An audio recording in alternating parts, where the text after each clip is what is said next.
Hello student, I am Vivek Chaudhary and in last lecture we have discussed the viscous flow through a circular pipe. In this lecture we are going to discuss for a parallel plates. Okay, so what would be the different from the last lecture, that the boundary condition. In the last lecture our flow was inside a circular pipe, right? In this lecture what we are going to see, that flow is going to take place between two parallel plates. So flow is taking place in this direction between the two fixed parallel plates, right? So in this derivation, we have to determine the following terms like shear stress distribution, then the velocity distribution across the section, and the ratio of maximum velocity to the average velocity, and the drop of pressure for a given length. We also derived these things for the circular pipe, so we will calculate all these terms for the parallel plates also. So in this we have to assume what, two plates, like this one is the parallel fixed plate number one and this one is the second one. So first of all you need to see the geometry, and here we have taken the a side view of the plate. So suppose this is the plate and this has some width like this. Okay, it had some width like this. Okay, and you have taken this cuboid A B C D. It's not a rectangular, actually it's a cuboid. That A B C D looks like rectangular, but actually it is the cross section of a cuboid. Okay, and here suppose this is a plate and this is the plate number 2, both are parallel to each other. Okay, and this is what, this is the, you can say this is the width of the plate, and this one is the distance between two parallel plates. Like here T is shown the distance between two parallel plates, and this is the width. Suppose this is the width, and the condition is that width is much greater than the value T. Why it is taken so? Because we assume that the pressure at any cross section is constant. Suppose I take a cross section here at the starting, so pressure at any point in the cross section is constant. Means if I took a pressure here constant, here constant, here constant. If I take a section here, suppose this is our section of consideration, then suppose this is the section 1, this is the section 2. So pressure at any point in the section is constant. Okay, so our assumption is what, B is much greater than T, but it is a ideal case. Actually it's not like that, because at the end if it is open to atmosphere, pressure will be less here, and this end also the pressure should be less here, but we assume that the plate width is much more than its thickness, so we can assume that pressure is all over constant at any cross section area. That is the assumption we have to make, and this is for your syllabus. So but actually pressure at the ends are not constant. So this study is not in our syllabus, it is a part of your MTech or PhD work. So right now we have to concentrate that the pressure at any cross section is constant throughout the cross section, and another thing you have to consider that the width, that width is B, it is considered as unity, value 1. This is for the simplification for the derivation, and it is in your syllabus. So some assumptions are made. First of all we see the assumptions. So assumption in one is that B is much greater than T. Second one is that plates are parallel, and third is that flow is steady state, and the fourth one is that fluid is incompressible. Fluid flow is incompressible. Here I have shown the side view of that plate, two plates. This plate number 1 and this is the plate number 2. Okay, and this one is your cuboid, but here we can see the side view, so it is a rectangle ABCD. Okay, so what we know that if suppose this is your plate number 1, the plate number 2, so this is your section ABCD. Here you can say ABCD is a rectangular, but actually it is a cuboid like this. Okay, and suppose this width is B, then width of this element is also what? B. So in this assumption, in the derivation, we assume that B is equal to 1 unit quantity. So here also this will be the one. So what would be the cross section here? If you see this cross section, this is the height and this is the width, that is 1. So if I talking about the CD, suppose this is E, this is F. So what is the area of CDEF? That is, suppose this height is delta Y. So area of cross section CDEF is delta Y times 1, or simply delta Y. So this is the cross sectional area. Okay, what about the cross sectional area? Suppose this point is G, then the area of A, G, F and D. What is the area? That is the length 1 into this dimension, that is delta x, or simply delta x, right? So this is the area we have to imagine. So let's see the various forces acting on that element ABCD. So this we have considered this element ABCD. You can see here at the front in the front surface AB, pressure is P, and what is the area? The delta Y into 1.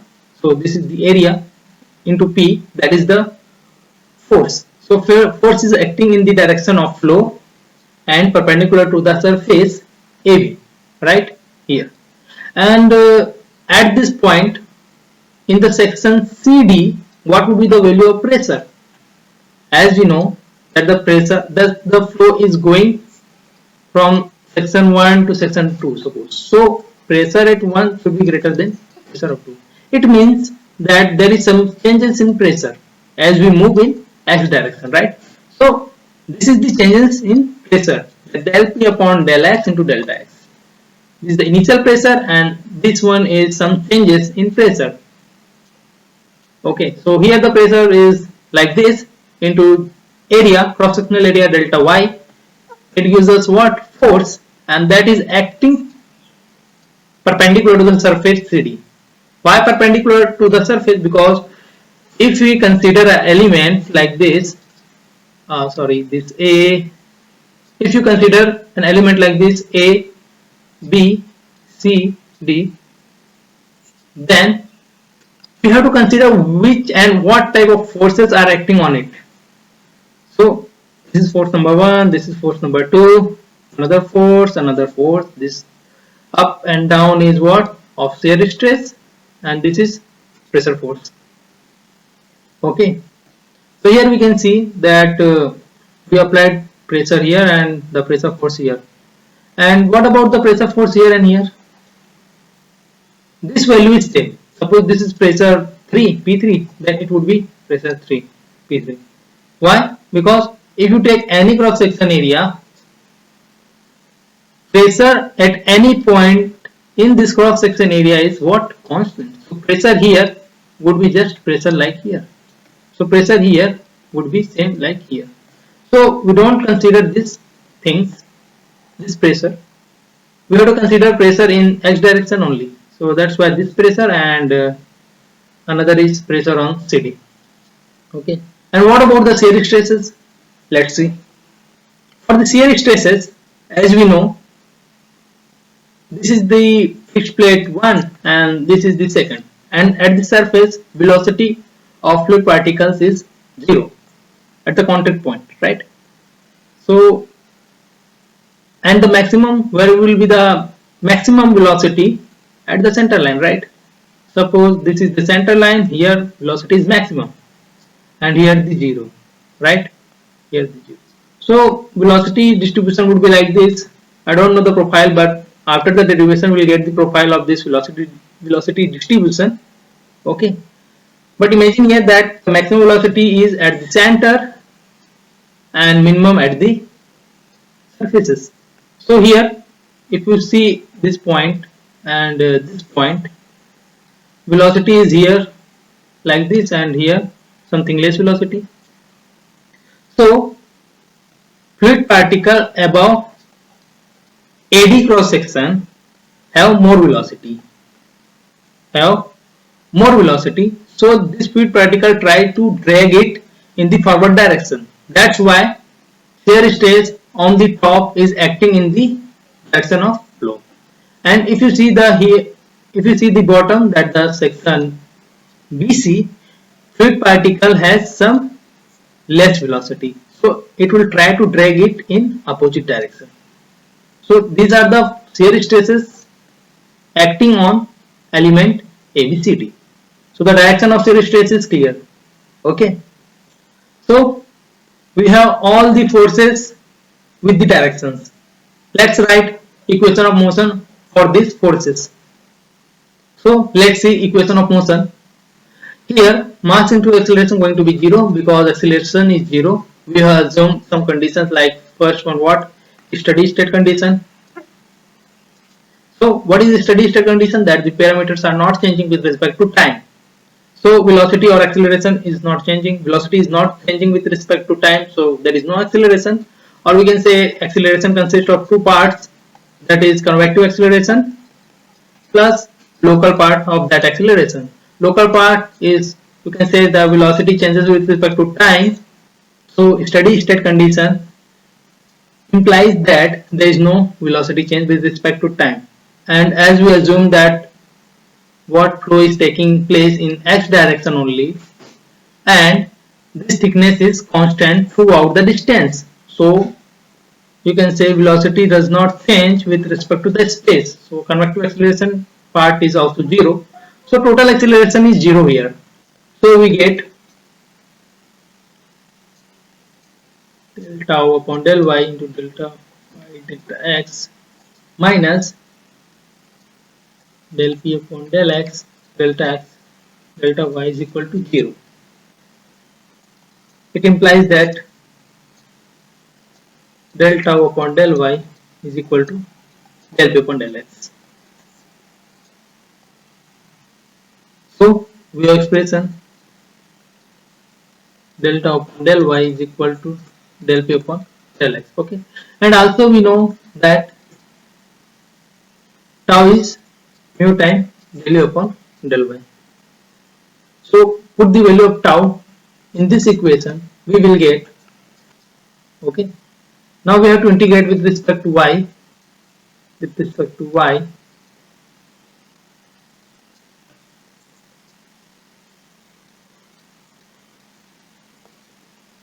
that del u upon del y is equal to 1 by mu del p upon del x with y plus some constant, and go for the another differentiation. Then we will get 1 upon mu with 2 y square del p upon del x plus c1 with y, and the another constant c2. We have to put the boundary conditions. So what are the boundary conditions? This is your parallel plates. So velocity is maximum here. This is the V max at what? Y is equal to t by 2. And here, suppose I have taken y from here. So at y equal to 0, what is the velocity? It is also 0. Put this condition, will get. Suppose I put condition second first, then velocity is 0 or 0 plus c2. Okay, so c2 is what? Is 0. and here this is the maximum at t by 2. If a function is maximum, then the derivative of that function is 0 at that point. So for this condition in equation 1, that 0 is equal to what? Del p upon del x with t by 2, 1 by mu plus c. In this way, c1 come out to be what? Minus of t by 2 mu del p upon del x, right? So what will be our velocity profile? Put the value of constant, we'll get y square divided by 2 mu del p upon del x plus py 2 mu del p upon del x, right? Or you can say that u is equal to what? 1 by 2 mu del p upon del x with minus sign into ty minus y square. So this is your velocity profile for flow between parallel plates. Let's draw the diagram for velocity distribution, the profile. So this is your plate number 1 and this is your plate number 2, right? Here as you see, velocity u is the function of y and the function of y square. So it is the parabolic function. So our profile would be a parabolic profile for velocity distribution. So here we can see when you put value of y equal to 0, the value of u come out to be 0 value and the maximum at the center. Okay. So at any cross section, your velocity profile would be like this, and this is the maximum at the p by 2. Now, if you try to draw a shear stress distribution, then you have to do one thing like this, like this. Put the value of u here.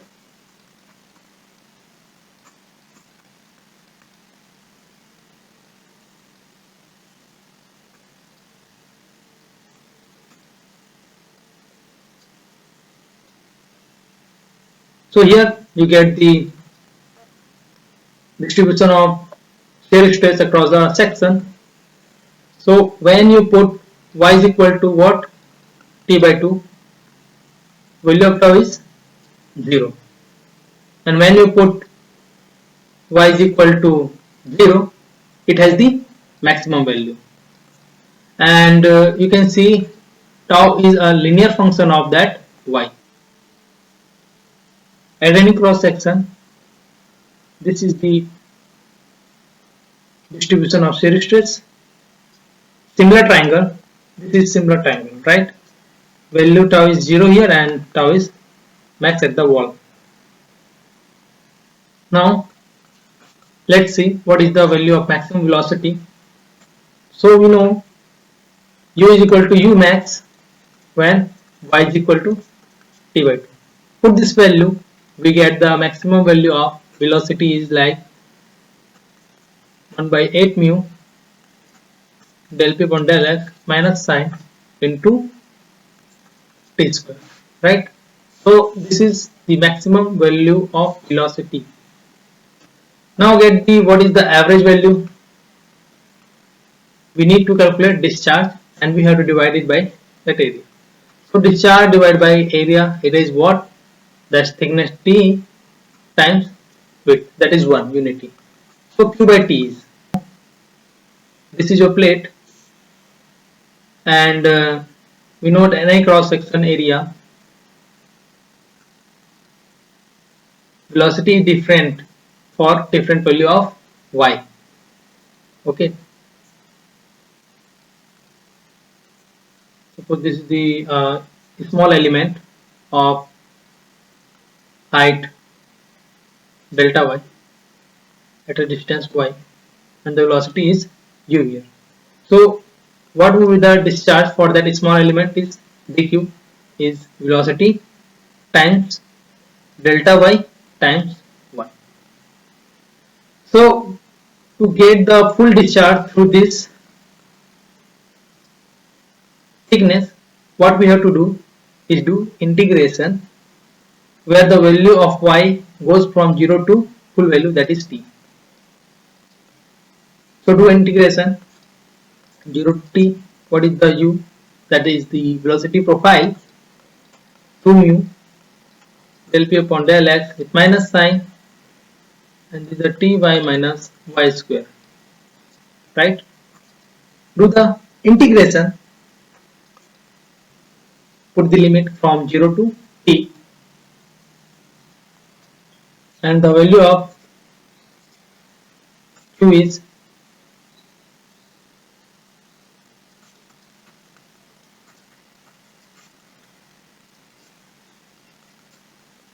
okay, that's the q. So what is the value of average velocity divided by t? So this is the value. So the ratio of maximum velocity to the average velocity comes out to be like 3 by 2. So this is our expression.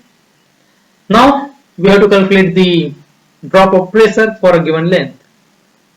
So for the drop of pressure a given length, what is the value of average velocity? See,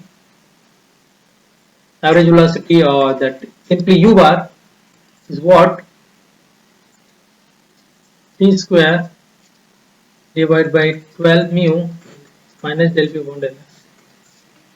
So see the value of del p upon del x minus del p upon del x is what? 12 mu u bar divided by t square. So you can put here like this, p2 minus p1 divided by delta x minus sign u bar t square, right? Or you can see that p1 minus p2 square delta x, or length L, 12 mu u bar divided by t square. How can I say that delta x equal to L? Because suppose this is your what, parallel plates, this is the section 1 and this is the section 2. Here pressure is P1, here pressure is P2. P1 is greater than P2, this is delta x. It is the distance between these two sections, that is L. So this is the drop of pressure for a given length L. Okay, we have to remember this formula. And what is the pressure head loss? For a pressure head, we have to divide this term by rho g, and this is the form of head, the u bar, and divided by t square. So this is the formula for your pressure head drop. Okay, thank you for the lecture.